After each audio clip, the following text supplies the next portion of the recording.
Vamos a orar para que Dios nos ayude en esta mañana por medio de su Espíritu. Padre, te damos gracias por la Navidad. Te damos gracias porque la Navidad es muy importante para los cristianos, así como la Pascua es importante para nosotros. Es un tiempo de regresar a lo que tú has hecho por nosotros. Padre, ayúdanos a no solamente hoy celebrar la Navidad, sino que toda la semana, todo el mes y todo el año, cada día reconocer que Jesús vino por nosotros, que Jesús dio su vida por nosotros. Ayúdanos en esta mañana por medio de tu Espíritu a atesorar, así como vamos a leer que María hizo, que ella atesoró estas cosas en sus corazones, en su corazón. Ayuda que nosotros también podamos atesorar estas cosas en nuestros corazones. Te lo pido en el nombre poderoso de tu Hijo Jesús, nuestro Salvador. Amén.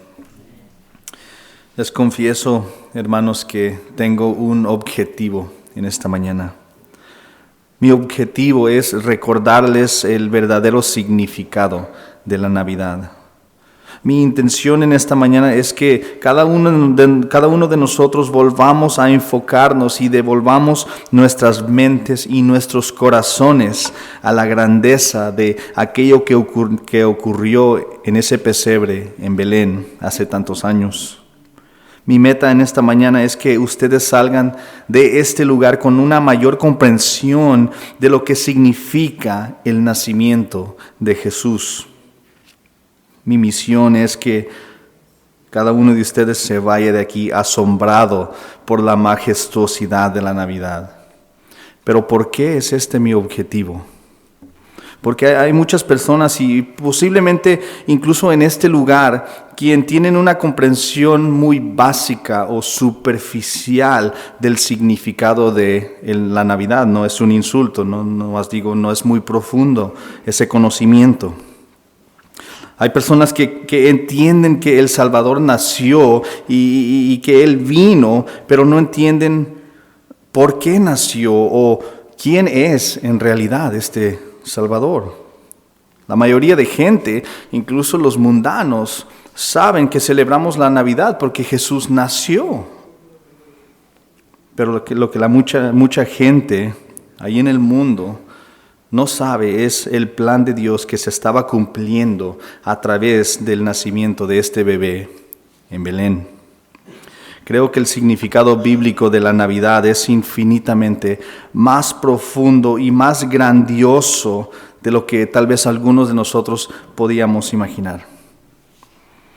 Es mi opinión personal, ¿ok? Ya les dije. Es mi opinión personal que la gente tiene una visión superficial de la Navidad debido a la comercialización de la Navidad en nuestros días, ¿verdad? Este no va a ser un sermón criticando a los árboles y las esferas y los regalos y las galletitas en forma de Santa Claus. No es la intención de este sermón. Si lo hiciera, pues sería un hipócrita, porque vas a mi casa y ves el arbolito, vas a ver los regalos, ahí lo tenemos. No es un sermón criticando nada de eso, pero hay algo que debemos reconocer, que la comercialización de Navidad, quieras o no aceptarlo, ya es tu decisión, pero las cosas quitan nuestro enfoque de Cristo. Nosotros estamos esperando esos familiares que van a llegar en algunos días y está todo preparado. Se me olvidó comprarle un regalito a esa persona y vamos. Y todo eso, toda la comida, los árboles, las luces, los regalos, quitan nuestro enfoque de Cristo. Y Él es la figura y el tema principal de la Navidad. Así que no es para ustedes, no los estoy condenando. Para nada, pero quiero tomar este día, este momento para regresar Porque yo puedo hablar por mí mismo y decir que sí, mi atención no está 100% en el significado de la Navidad. ¿De qué se trata la Navidad? No está 100% en eso. Están cosas secundarias como las luces y los regalos, y ahí viene la renta, 1 de enero. Y quiero yo regresar mi enfoque, dar mi atención a lo que sucedió, a este Cristo que vino, a este glorioso Señor y Salvador, porque Él es la razón, Él es el combustible, Él es el significado, Él es el todo en todo de Navidad. Y no solo de Navidad, sino de la vida del cristiano. De hecho, de la vida del mundo, aunque no lo reconocen mucho, pero Él es el significado de todo lo que existe. Así que dejemos de pensar en los árboles por un momento y los regalos, las luces y esos familiares que van a venir en unos días, y enfoquemos nuestros corazones y nuestras mentes en lo que Dios hizo a través de Jesucristo. Esta mañana quiero empezar leyendo la narración del nacimiento del Salvador que se encuentra en el Evangelio de Lucas, capítulo 2. Y después de leer eso del nacimiento, quiero responder las siguientes 2 preguntas. Número 1, ¿qué hace que el Salvador sea extraordinario? ¿Qué hace que el Salvador sea extraordinario? Y la segunda pregunta es, ¿por qué tuvo que venir el Salvador? ¿Por qué tuvo que venir el Salvador? Estas preguntas son esenciales para comprender qué hace que este bebé sea tan importante y tan necesario. Solo cuando hayamos respondido estas preguntas podremos apreciar la maravillosa y asombrosa belleza que se encuentra en el nacimiento de Jesús. Así que vamos a leer Lucas, voy a leer desde el 1 hasta el 20, aunque este no es el primer anuncio de Jesucristo o de este bebé que iba a venir. De hecho, en el capítulo 1 vemos también que ya es anunciado en el versículo 39. El 26. El ángel Gabriel vino y habló con María, una virgen, y le anunció que ella iba a concebir milagrosamente, ¿verdad? Pero no nos vamos a enfocar en esa sección. Vamos a ir al capítulo 2, versículos 1 al 20. Dice la palabra de Dios aquí en esta sección. Sigan con sus vistas, por favor. Dice, aconteció en aquellos días que salió un edicto de César Augusto para que se hiciera un censo en todo el mundo habitado, que fue el primer censo que se levantó cuando Cireno era gobernador de Siria. Todos se dirigieron a inscribirse en el censo, cada uno a su ciudad.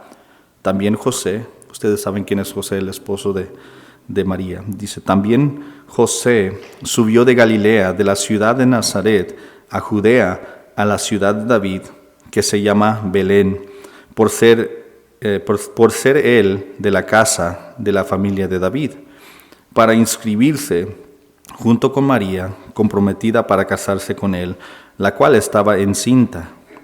Sucedió que mientras estaban ellos allí, se cumplieron los días de su alumbramiento, y dio a luz a su hijo primogénito. Lo envolvió en pañales y lo acostó en un pesebre, porque no había lugar para ellos en el mesón. Vamos a pausar un segundo. Todos están siguiendo la narración, ¿verdad?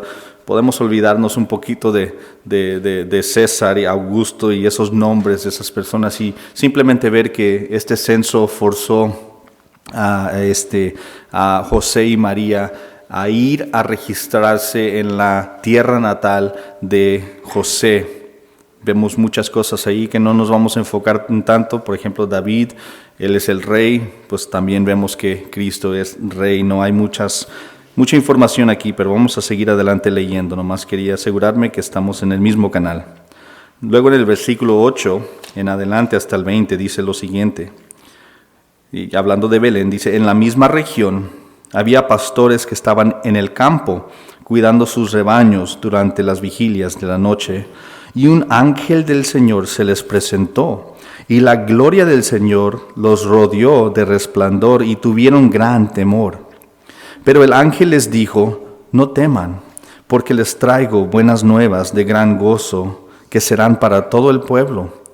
Porque les ha nacido hoy, en la ciudad de David, un Salvador, que es Cristo el Señor. Esto les servirá de señal. Hallarán un niño envuelto en pañales y acostado en un pesebre.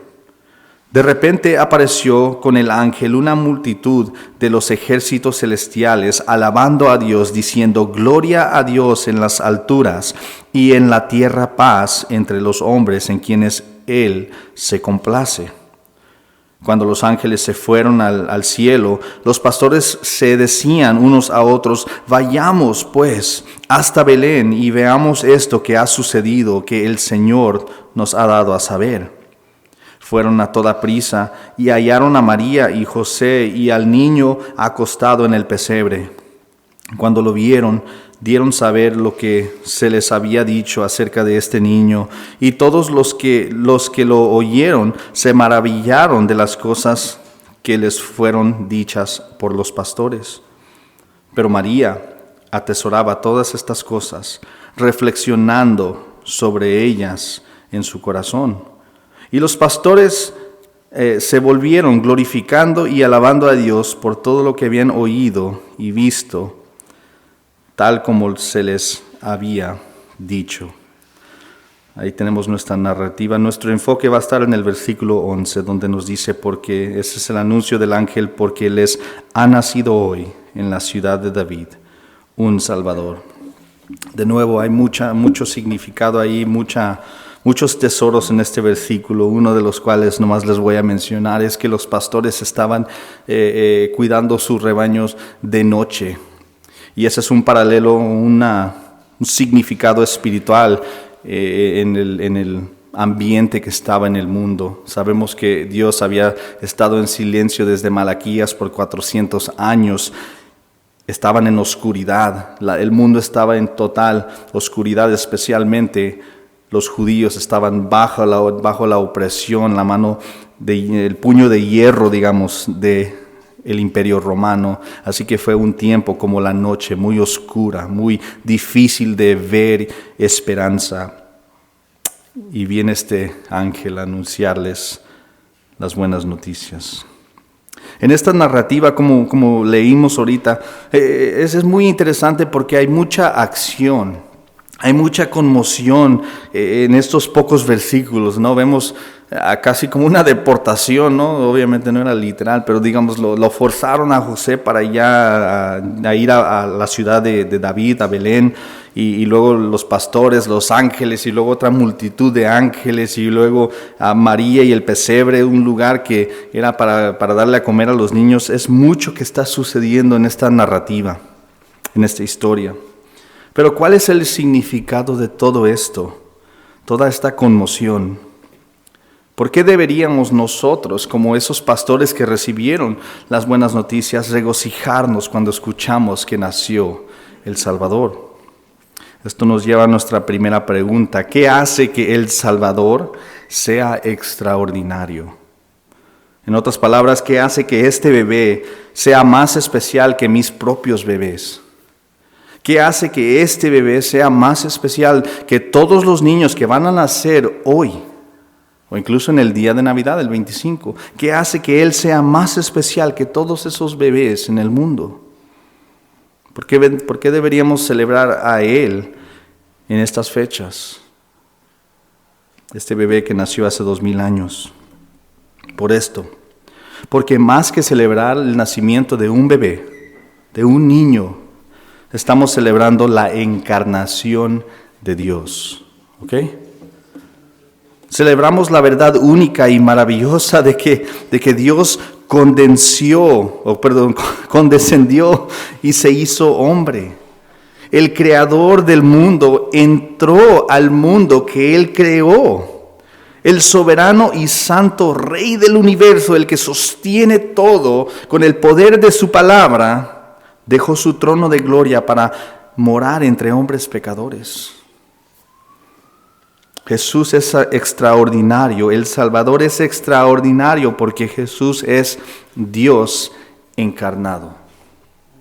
Quiero compartir con ustedes para reforzar este hecho porque hasta ahorita simplemente son palabras, ¿no? Hay que reforzar esto con la palabra de Dios. Les voy a dar unos pasajes bíblicos, si los quieren escuchar, si son rápidos, si quieren llegar ahí. El primero va a ser Filipenses 2, 5 al 7.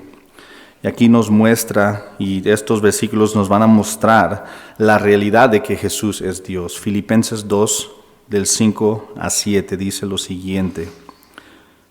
Haya pues en ustedes, hablando de nosotros, haya pues en ustedes esta actitud que hubo también en Cristo Jesús.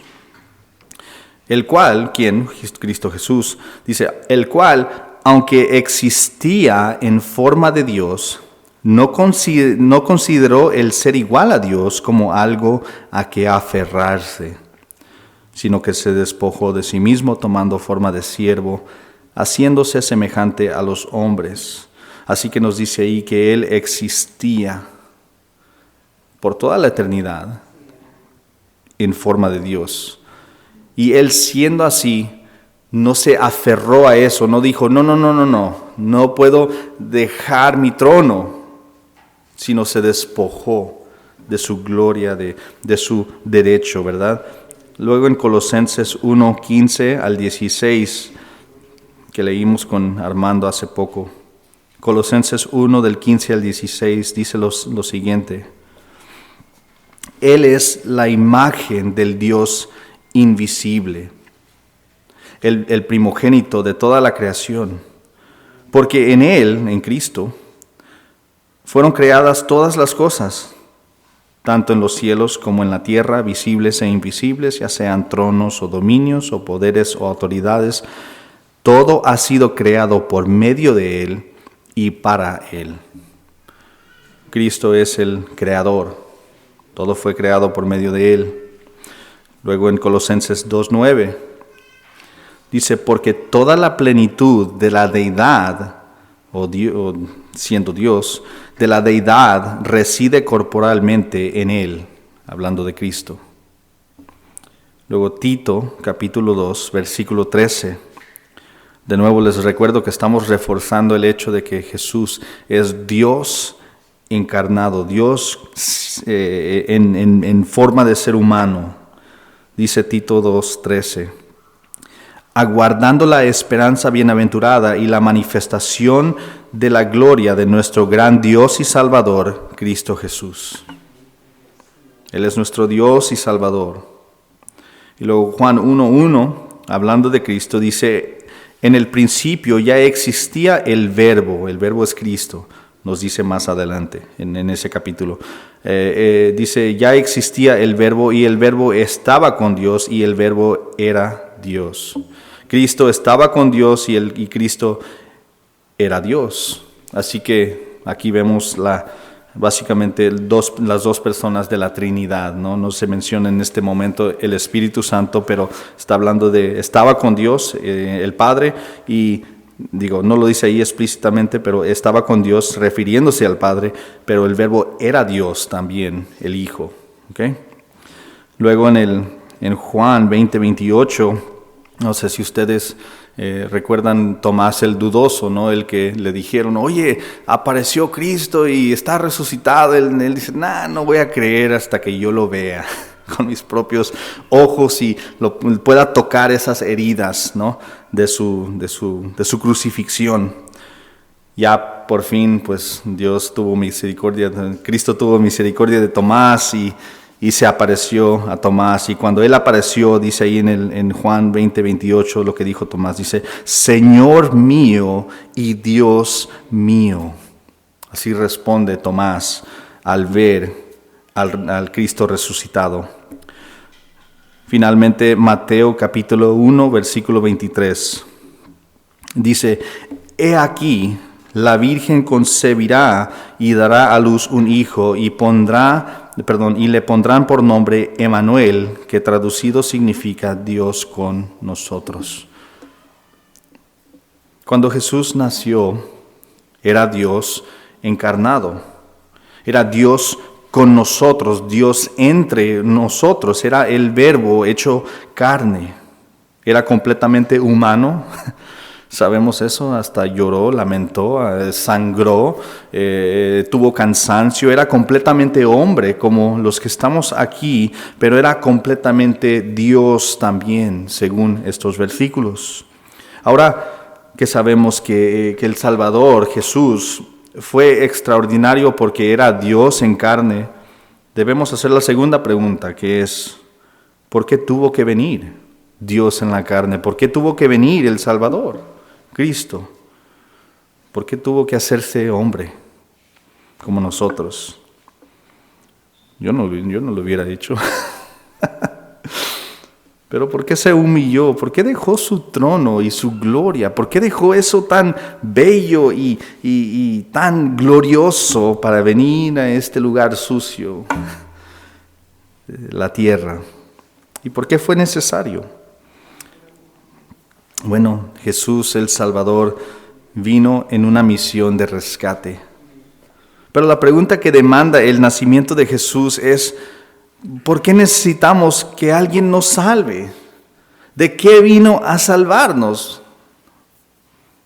Estamos bien, ¿verdad? Mira, tengo mi ropa bien limpia, tengo un trabajo.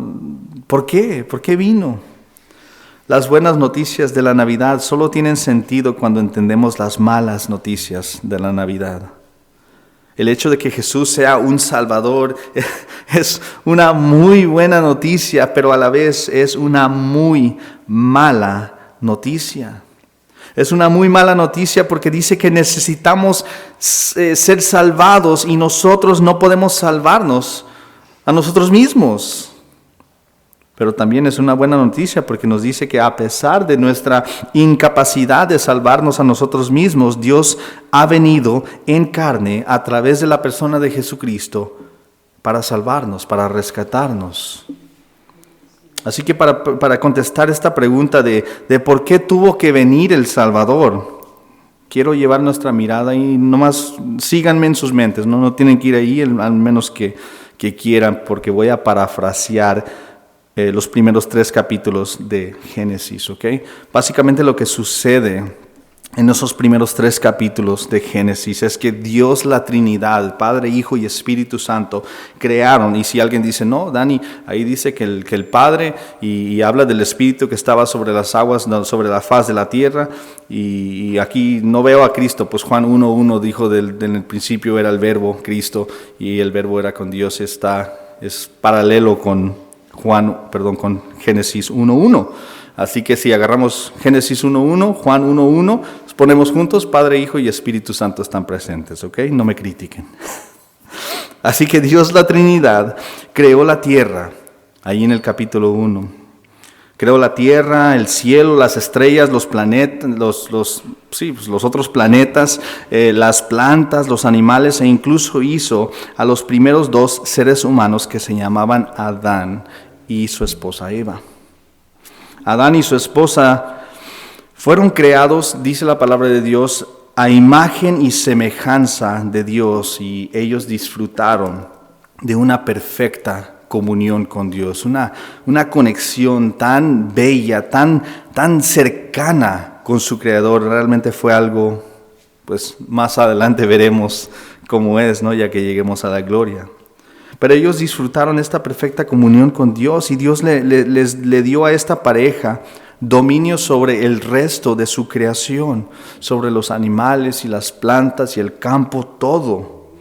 Ellos tenían dominio sobre toda la creación de Dios, e incluso les dio libertad para comer de todo árbol que existía en el planeta, con excepción de uno, el que Dios había plantado en el huerto del Edén, llamado el árbol del conocimiento del bien y el mal. Era un solo árbol que Dios había prohibido. Dios le advirtió a Adán que el momento en que alguien comiera de este árbol, moriría. Esa fue la advertencia de Dios a Adán y por consecuencia a su esposa, ¿no? Él debía reportarle a su esposa lo que la palabra de Dios. Así que durante un tiempo, la vida en el huerto, la vida para Adán y Eva fue bendecida, fue una vida muy buena, fue una vida próspera para ellos en el huerto del Edén, pero sabemos cómo va la historia, ¿no? Que más adelante entra el diablo en forma de una serpiente o de una culebra, víbora, como lo quieras poner, y el diablo convenció a Eva que comiera de el único árbol que Dios había prohibido. Luego ella le dio el fruto prohibido a su esposo y él también comió de él. En ese momento la advertencia que Dios les hizo se hizo realidad. En ese instante Adán y Eva experimentaron una muerte espiritual y una separación de Dios por pecar contra Él, por desobedecer lo que Él les había dicho. Y esta rebelión, esta desobediencia contra Dios es lo que llamamos nosotros el pecado original, ¿verdad? La primera evidencia de pecado en la raza humana. Y como castigo por pecar contra Él y traicionarlo, porque es lo que es cuando pecamos contra Dios, es traición contra el Rey del universo, los castigó sacando a Adán y a Eva del huerto y también los maldijo. Esa perfecta comunión que ellos experimentaron con Dios, al principio se acabó, se terminó. Fue cortada esa conexión que tenían, para la cual el hombre fue creado. Pero ahí donde había bendición y belleza, ahora había solo maldición y corrupción. Ahora tenemos nosotros, lamentablemente, la dicha de heredar esa misma naturaleza de Adán y Eva. Esa naturaleza que nos dieron nuestros primeros padres, esa herencia de pecado, de pecaminosidad. La maldición que Dios declaró sobre ellos cayó sobre toda su descendencia y nosotros somos de ellos. Así que nosotros también tenemos esa naturaleza que nos lleva a pecar y rebelarnos contra Dios, contra nuestro Creador. Esa naturaleza que tenemos, que reside en cada uno de nosotros, nos hace deleitar en el mal. Nosotros mentimos, engañamos, robamos, blasfemamos el nombre de Dios, no honramos a nuestros padres, odiamos la justicia y por consecuencia odiamos también a nuestro Dios, porque esa es nuestra naturaleza. Pecamos contra Él porque nacimos siendo pecadores. El apóstol Pablo, si gustan ir conmigo en Romanos 3, 10 al 18, el apóstol describe nuestro estado natural como hombres y mujeres malvados. Romanos 3, capítulo 3, versículos 10 al 18, y se los voy a leer. Romanos 3, 10 al 18. Este es el hombre natural, el hombre que entra al mundo. Esta es su descripción. Dice, como está escrito, no hay justo ni aún uno. No hay quien entienda, no hay quien busque a Dios. Todos se han desviado. ¿Cuántos? Todos se han desviado. Y a una se hicieron inútiles. No hay quien haga lo bueno. Pregúntale a las personas, ¿eres una buena persona? Dicen, sí, nunca he matado, pues no sé, ¿a quién le voy a creer? ¿A ti o a la palabra de Dios? Dice ahí, no hay uno que haga lo bueno. Ni siquiera uno, dice el versículo 12. El 13 dice, sepulcro abierto es su garganta, engaños de continuo con su lengua, veneno de serpientes hay bajo sus labios, llena está su boca de maldición y amargura, sus pies son veloces para derramar sangre, destrucción y miseria hay en sus caminos. y la senda de paz no han conocido. No hay temor de Dios delante de ellos. Y luego más adelante en el versículo 23, el apóstol también dice, por cuanto todos pecaron y no alcanzaron la gloria de Dios. Somos rebeldes por naturaleza. Le hemos dado la espalda al Dios que nos creó, al que nos amó y que nos creó a su imagen y semejanza. Le dimos la espalda. Cada uno de nosotros estamos siguiendo el ejemplo que nos dieron nuestros primeros padres, Adán y Eva. Y al igual que ellos, nosotros merecemos el justo castigo de Dios. Merecemos ser maldecidos como ellos porque pecamos contra un Dios bueno y bondadoso que nos ama. En Romanos 6:33 dice que cuando pecamos merecemos la muerte, que la paga del pecado es la muerte. No sé si ustedes saben cómo lo que significa esto. Se lo voy a explicar de una forma diferente. Nosotros, cuando vamos al trabajo, ¿verdad? Al final de la semana, si nos pagan cada semana o cada quincena, digamos, cualquier periodo, nosotros, o un trabajo, tal vez hacemos un trabajo y nos pagan después del trabajo. Hermana Rosy, usted limpia casas, así, no sé si le pagan por semana o por día, pero ese periodo que nosotros vamos y damos nuestro servicio, ejercemos cualquier tarea que nos den, al final de ese periodo nos pagan, nos dan un cheque, ¿verdad? Nosotros hemos trabajado y eso es lo que merecemos. Y no es diferente cuando se trata de lo espiritual. Un día cada uno de nosotros nos vamos a parar frente a Dios y Él nos va a pagar por nuestro pecado. ¿Y cuál es esa paga que Él nos va a dar? Porque hemos laborado, hemos trabajado para recibirlo. Es su santa ira, la muerte y el infierno. Todo ser humano nace en este mundo bajo esta misma condenación, bajo este mismo juicio de muerte. Y para empeorar las cosas, no hay nada que podemos hacer para apaciguar o evitar su justa ira hacia nosotros. No hay nada que poseemos, no hay suficiente dinero en el mundo que podamos traer a la mesa para ganar el perdón de Dios. No existe. Dios es justo y santo y Él necesita lidiar con nuestro pecado. No puede simplemente hacer la vista gorda. Porque muchos dicen, no, es que nomás cuando llegue al cielo le pido perdón y ya. Imagínate si vas ante un juez y el juez dice, ok, veo aquí que mataste, que adulteraste, que robaste, que lo que sea, ¿no? Tu lista de crimen, del crimen que has cometido. ¿Me perdonas, juez? ¿Qué va a decir el juez? Pues sí, yo te perdono, pero te vas a la cárcel. Recibes tu condenación. No puede hacer la vista gorda. Wow, qué situación más tremenda y aterradora en la que nos encontramos, ¿verdad? Somos como una persona que anda caminando por autopista, como los que caminan ahí en Tijuana, por la autopista a un lado, y tenemos audífonos puestos y no nos damos cuenta que ahí viene un camión que viene directamente hacia nosotros. Así somos los seres humanos. Feliz Navidad. ¿Verdad? Hay un propósito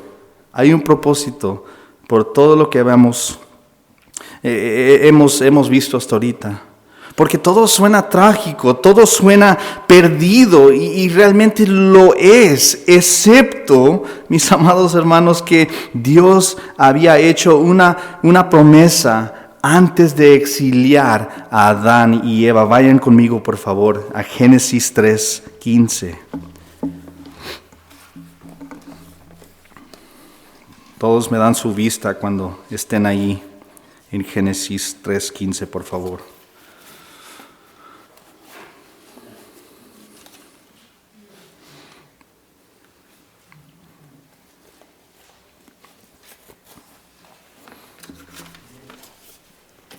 Ok, Génesis 3:15. Ahora aquí está Dios, ya está maldiciendo al hombre, a Adán, a Eva y también a la serpiente. Y esto es lo que le dice a la serpiente, ¿no? Y no sé si ustedes, los que tienen niños, a veces, no sé, no tenemos, por ejemplo, nosotros los 2 niños tienen un solo cuarto, pero digamos que fuéramos ricos, ¿no? Y cada niño tiene un cuarto. Diríamos cuando se meten en problemas, cada quien a su cuarto. Aquí es como que Dios, antes de decir cada quien a su cuarto, dice, esperen, yo quiero que tú escuches lo que les voy a decir a ellos dos y que ellos dos te escuchen lo que te voy a decir así. Y así es una conversación entre Dios y los 3. Y es interesante, se me hace interesante que no los corre y luego maldice a la serpiente. Quiere que ellos escuchen lo que Él está diciendo a la serpiente. Y Dios le dice a Satanás aquí, pondré enemistad entre tú y la mujer, ¿ok? Eva, y entre tu simiente y su simiente. Hablando de esa simiente, dice, él te herirá la cabeza, Satanás. No dice Satanás, yo lo estoy insertando. Y tú lo herirás en el talón, ¿ok? Eso es lo que encontramos ahí. Eso es lo que nosotros llamamos, nosotros que somos teólogos, se llama esto el protoevangelio. El protoevangelio, que significa el primer evangelio o el primer anuncio de las buenas noticias de salvación. La promesa que Dios les dio fue que un día un descendiente de Eva aplastaría la cabeza de la serpiente, simbólicamente, obviamente. Él iba a destruir permanentemente a esa serpiente y su influencia que había llevado a la humanidad al pecado y por consecuencia a la muerte. La simiente de la mujer, podemos decir, desharía efectivamente la maldición que Dios le dio a Adán y Eva. Esta es la promesa que Dios proclamó al principio y era la única promesa en la que Adán y Eva pudieron poner su confianza. Pero, ¿quién era esa simiente? ¿Quién era ese descendiente de Adán y de Eva que heriría a la serpiente en la cabeza, que salvaría a Adán y Eva y a su descendencia y quitaría esa maldición del pecado y la muerte? Vayan conmigo, por favor, de nuevo a Lucas, donde estábamos, pero a Lucas capítulo 3.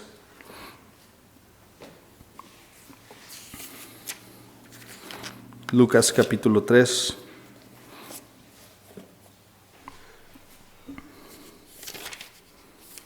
En el versículo 23, básicamente Lucas empieza al final, ¿verdad? Del tiempo. Dice ahí la genealogía de Jesús como título.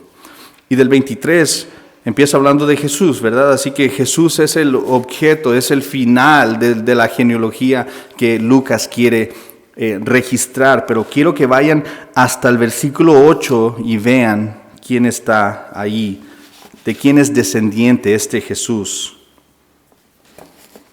Dice ahí que es Adán. Dice Cainán de Enós, es decir, Enós es el padre de Cainán, Set es el padre de Enós, Adán es el padre de Set. ¿Y quién es el padre de Adán o el que lo creó? Pues Dios. Así que lo que Lucas está haciendo es diciéndonos que Jesús es el quien vino a través de todo ese linaje, que Él iba a ser la simiente que Dios había prometido, que aplastaría la cabeza del diablo. Él era el que iba a salvar. El Salvador prometido de Génesis 3:15 es Cristo. Él desharía la maldición de la humanidad. Solo cuando entendemos de nuevo la naturaleza que tenemos, esa naturaleza caída y de dónde viene y dónde empezó, podemos nosotros ver lo grandioso que es ese anuncio que dio el ángel a los pastores que dice, ha nacido hoy en la ciudad de David un Salvador, que es Cristo Jesús. Esa frase o esas palabras solo tienen sentido cuando vemos la necesidad del Salvador. Gloria a Dios porque Él envió a su Hijo para rescatarnos. Él vino y dio su vida en rescate por muchos. Él vino a hacer lo que era imposible para cualquier ser humano hacer. Ninguno de nosotros podía salvarnos, pero Él pudo y lo hizo.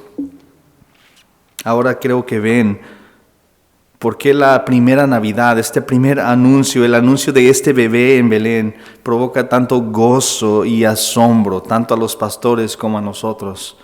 Ellos necesitaban un Salvador, tanto María dijo que es su Salvador, y nosotros necesitamos esa esperanza que viene por medio del Salvador. Antes de concluir, quiero contarles cómo termina la historia, porque es importante saber que lo que Jesús hizo y cómo lo hizo para ofrecernos la salvación. Este bebé en el pesebre no siguió siendo un bebé toda su vida. La Biblia nos dice que Jesús creció como tú y como yo, excepto a diferencia de nosotros, Él vivió una vida perfecta, de perfecta obediencia a Dios, y Él nunca pecó. Él vivió la vida básicamente que Adán y Eva estaban creados para vivir, pero no pudieron y no lo hicieron. De hecho, sí pudieron, pero no lo hicieron. Gracias a Dios, libre albedrío. Pero Él vivió esa vida perfecta, la que ninguno de nosotros pudo vivir. Y un día Jesús fue traicionado. Él fue entregado y condenado y fue crucificado. Mientras Jesús colgaba en esa cruz, por ti y por mí, dijo, consumado es. Y debemos preguntarnos qué fue consumado, qué fue cumplido en esa cruz. Él cumplió con el pago por nuestros pecados. Él fue desamparado porque fue lo que Él dijo en la cruz. Padre, ¿por qué me has desamparado? Él fue desamparado por nosotros. Él recibió sobre sí toda la ira de Dios por los pecadores culpables, por nosotros, para que nosotros, los pecadores, pudiéramos recibir el perdón de Dios por nuestros pecados.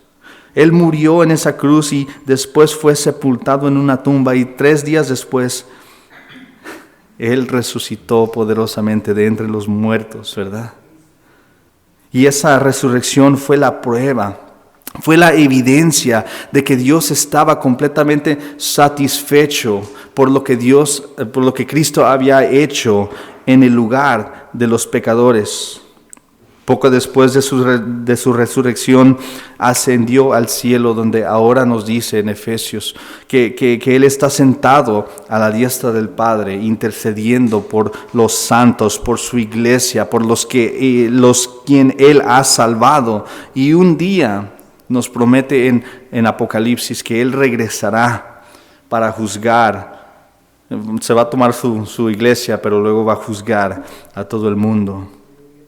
Y en este santuario, los pocos que somos, ya sé que nos conocemos muy bien, pero es posible que haya 2 tipos de personas en esta mañana. Yo no sé, yo no soy Dios. Pero hay aquellos que han experimentado el poder salvador de Jesucristo y estallan con gozo al escuchar la voz de ese ángel decir que ha nacido el Salvador. Pero también hay otras personas que tal vez han escuchado mis palabras hoy, quienes entienden que Jesús es el Salvador, que Él es Dios en la carne, que Él vino a pagar por sus deudas, por la deuda de su pecado. Y sin embargo no saben cómo responder a esta buena noticia. Voy a compartir con ustedes unos versículos en el Evangelio de Juan.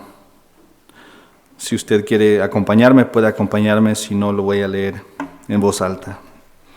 Dice Juan 3:16, todos conocen este versículo, hasta el 18, eso es lo que muchos se olvidan. Pero dice aquí en el 3:16 al 18, escuchen atentamente. Porque de tal manera amó Dios al mundo, que dio a su Hijo unigénito, para que todo aquel que cree en Él no se pierda, sino que tenga vida eterna. Sigue diciendo el Evangelio de Juan, el 17, versículo 17. Porque Dios no envió a su Hijo al mundo para juzgar al mundo, sino para que el mundo sea salvo por él. Ahora escuchen el 18. El que cree en él no es condenado, pero el que no cree ya ha sido condenado porque no ha creído en el nombre del unigénito Hijo de Dios. 3 veces habla de la creencia, de la fe. Así que, ¿qué debemos hacer para ser salvos? ¿Cómo debemos responder a esta buena noticia del Salvador que nació en Belén?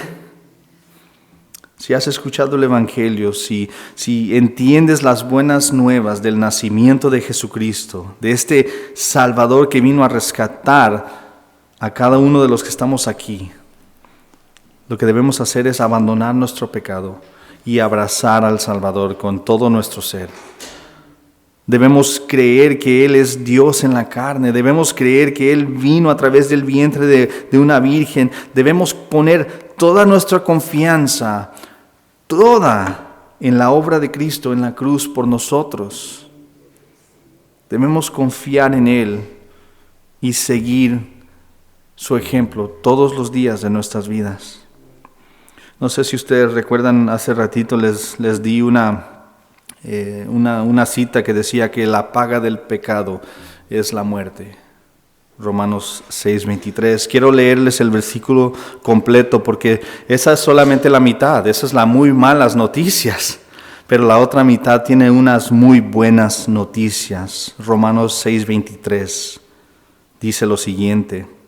Porque la paga del pecado es la muerte, pero la dádiva o el don o el regalo de Dios es vida eterna en Jesucristo en Cristo Jesús, Señor nuestro.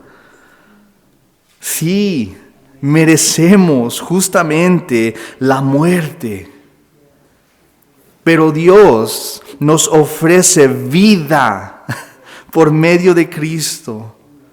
Así que más importante que esos regalos bajo ese árbol de Navidad es el regalo gratuito de la salvación que Dios ha puesto ante cada uno de nosotros en esta mañana. Quiero concluir con esto. Esta Navidad, fija tus ojos en Jesucristo, el Señor y Salvador, el Dios que se hizo carne para salvar a los pecadores como yo y como tú. Él es digno de recibir toda nuestra atención en esta temporada. Y de nuevo, no solamente en esta temporada, sino todos los días de nuestras vidas. Él es digno. Y si no has confiado en Jesucristo para salvación en esta mañana, te ruego que lo hagas hoy. Pónganse de pie, vamos a orar y pedirle a Dios que nos ayude. Y vamos a entonar un canto más, el último que habíamos cantado. Vamos a orar. Padre, te damos gracias por la realidad que encontramos en tu palabra. La realidad de que cada uno de nosotros merecemos maldición. Hemos heredado eso y nos encanta. Es solamente al contemplar nuestro estado como personas malas, podemos ver lo tan bueno que tú eres. Tu salvación es como esa estrella que brilla en una noche muy oscura. Y esa estrella se ve tan brillante por la oscuridad que la rodea. Ayúdanos a enfocar nuestros corazones, a postrar nuestro ser ante ti, reconociendo que solamente por gracia somos salvos. Tú nos viniste a rescatarnos. Nosotros no pedimos un Salvador. Nosotros no queríamos un Salvador. Nosotros no queríamos lo que tú querías para nosotros. Estábamos perfectamente contentos en nuestro estado perdido, pero tú no. tú no nos dejaste en ese estado, y te doy gracias por eso. Bendícenos, Padre. Sigue bendiciendo a esta iglesia. Sigue bendiciendo a cada uno de los niños, de los adolescentes, de los adultos que vienen a congregarse aquí, que son parte de tu familia. Bendícelos en este tiempo de Navidad. Te lo pido en el nombre de Cristo Jesús. Amén.